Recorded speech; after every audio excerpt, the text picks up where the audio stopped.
Hey everybody, NW Order for Life here for Parasyte The Maxim episode 16 review. This is a long episode because there's a lot of content to cover, so I'm going into it really quickly. Here I go. Starts off with the privatized family being murdered by two parasites, a man and a woman. Shinichi is trying to fight Miki, and but Miki has like all these like numerous tentacles, a lot more than what they can handle. So Migi advises that they run, and they do. And Shinichi is much faster than Miki, and so they get away from him for a little bit, and then Miki catches up by jumping on like a truck. So but they see that when Miki lands, that he's like uncoordinated, and he's like all screwed up, whatever, and there's a point where Miki Miki attacks them and with his tentacles, and his tentacles crash into each other, and so Miki figures that Miki is controlling the other parasites, but he's doing a poor job of it, and he doesn't have coordination. So he decides to make Shinichi run into a forest, and they do that, and using the trees to their advantage. They make like a very closed off space, and they close in on Miki, and Miki can't like effectively control his tentacles, so they're like hitting trees and everything and not being able to be controlled. And Shinichi is able to dive right into like where or jump right into where his head is, and Migi becomes like a blade, and they slice off Miki's head. And they think they did it, they won, but then a new parasite takes control of the head, and Miki on the floor becomes the right arm. And then we find out that there's actually 5 parasites in the body, and that only this new parasite who was sleeping, he has the ability to unite them all together and control them all flawlessly. And so he starts hopping across all the trees in the forest like really fast, and he's really dangerous. And so Migi basically says, "We got to get out of the forest. We're at a disadvantage here." And they get to a clear spot or whatever, and they get into a car because Migi uses his hand to like latch onto the back of the truck that passes them and pulls him and Shinichi into the back of the truck. Then the parasite comes out of the forest, and he turns his legs into like, I don't know, maybe like ostrich legs. He transforms his legs into some kind of really fast running type of bird-like legs, it looks like, and he just takes off after them. And the truck is going like 60 miles per hour, so he's he's running right side by side with the truck. He gets up, actually while he's like, he jumps up on the truck, and he starts like trying to slice them up, and Miki is blocking the parasite's strikes or whatever, but at the same time he goes into the he notices an oncoming truck, and he uses his extra tentacle or whatever to go where the driver is and push the wheel to the right, and thus make the parasite on the truck crash into the new truck that's oncoming traffic. So just like that, they smash right into each other just to the side and knock the parasite on the floor. So thanks to that, Shinichi and Migi escape, and they get out of the country. I believe head to the nearest city. The parasite instantly, as soon as it gets up, it realizes that it doesn't have enough blood or something, and it's like low on energy or something to that effect. So it murders. It eats the driver and the passenger of this truck. And then we see Shinichi is in the city, and Migi is like, "Here, I took this money from the truck driver," and he's like, "That's not right," And the whole question of morals comes up, and he's like, "Look, I don't really care about your human concept of morals.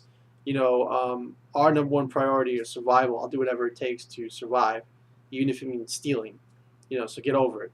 So Shinichi goes to a restaurant. He eats, gets some food with the money he's got, and then we got he calls his dad, and he tells his father to get out of the house because he's really worried, and something's going to happen. The monster that killed his mother is going to come for his dad, And his dad's like, all right, I'll go to a hotel.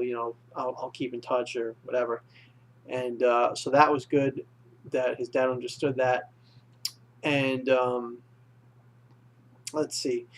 So then we see Ryoko, Tamio Reiko, and I call her Ryoko because her name is actually Ryoko. It's the woman she possessed, but she changed her name to Tamio Reiko just because to hide her identity or whatever. But Ryoko is like, with the parasites that killed the privatized family, and she's like, why would you kill the family but then not kill him? Like that's retarded or whatever. And they're like, oh, what's the difference? We just have to kill him. And she's like, you don't understand humans. She's like, you underestimate them too much. Humans are not just an individual brain, she said, but they're an individual that has a connection to millions of other humans. She's like, there's a bond between humans that she doesn't say these words, but there's a bond. This is what she's talking about, like a bond between humans and their understanding or you know able to work together, even though they're just individuals, something like that. This is what she's getting at, and the parasites are kind of, they're like, what the hell are you talking about? Because she's basically saying, like, if we underestimate them, we will lose. And she's like, and they're like, we'll lose? Like, us, the superior species? Like, you're not one of us. You're crazy. That's what they're thinking to themselves. And basically, we see the private eye in the police department, and he's being kind of like, he asked for a specific detective related to the parasites. That detective comes in, and he basically asks for a room and a sketch pad so he can calm his thoughts and write them down because he's too nervous. And what he ends up doing is he only writes Tamio Reiko, and he says that he has a accomplice, a partner, and that's pretty much it. That's all the police get because he leaves that room and he leaves to go find Tamio Reiko. He's really angry at her. He wants revenge for what she did to his family. And we also see a dream of Shinichi and Migi, and basically Migi is like seeing this full alien type of form in this dream, and he's saying how they've always been connecting, and they've had multiple encounters in these dreams, but Shinichi always forgets. But this will be the last time they do it because there's no point in having these dreams anymore. So he'll let Shinichi remember when Shinichi wakes up. And he also says that Shinichi looks totally different in this dream than what Migi is used to seeing Shinichi as outside. So I'm not sure what that means, but that's interesting. And basically, the dream ends, and some unimportant Shinichi talk with Migi for a couple seconds, and then we get Ryoko breastfeeding her baby, and she looks really motherly here. She's got him cradled in her arms, and when they show the camera like panning from afar, it kind of looks like she's smiling while she's got the baby. When they do the close up, she's still got that expressionless face, but she's holding the baby, and the baby is sucking off her breast, and very happy. The baby's very content, and she actually says, like, you are a mystery, talking to the baby. So she's talking to her son, and you have to remember, this is her son because she was the one that engaged in sex, not Tamiya Ryoko, not the human Tamiya Ryoko. She killed the human Tamiya Ryoko. She, took the body and then had sex with the body and raised the kid. So the kid is basically her child, even though it's like a human body. It's almost like it's her, her kid. So it's an interesting situation. And she seems like she's starting to love the kid because she's breastfeeding it, and she hasn't done experiments on it, and she, refused a couple episodes back, maybe episode or two ago, she refused to, to do anything to the kid, to eat it or whatever, like the parasites were telling her. So yeah, it's a mystery. It is a mystery, not just the baby, but how she's acting. And it's awesome character development for her, and I love her character so much. And then she walks outside her apartment. She senses parasites, and there they are, the same three parasites she warned, maybe a couple hours before that about not underestimating humans. They want to kill her now. They're all going to gang up on her. They're trying to kill her, and the private eye is behind her, trailing her. Maybe he'll get into her house and see if he can find some evidence to prove to prove his claims of that she's a monster. I don't know, but that's the episode, and that's the end of the episode. And it was a really action-packed and informative episode. This is getting a 9 out of 10 for me. Nah, a 10 out of 10. I really, really enjoyed it. I love the fact that Shinichi and Migi use strategy, fighting the parasite. That Miki was clumsy, so they had to get around his clumsiness. The new guy wasn't, so they had to outsmart him and run for their lives, all about survival. There was the moral issue about stealing, if it was right or wrong. Always nice to explore those issues.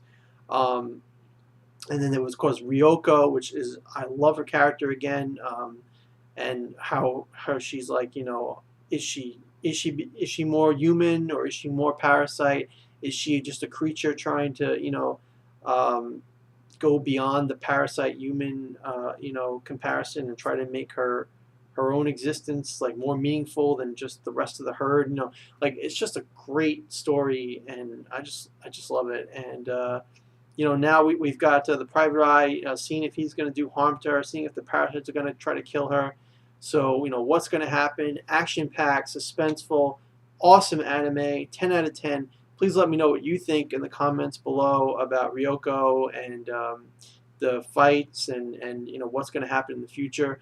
Please rate the video and subscribe for more videos in the future. Thank you, and have a nice night.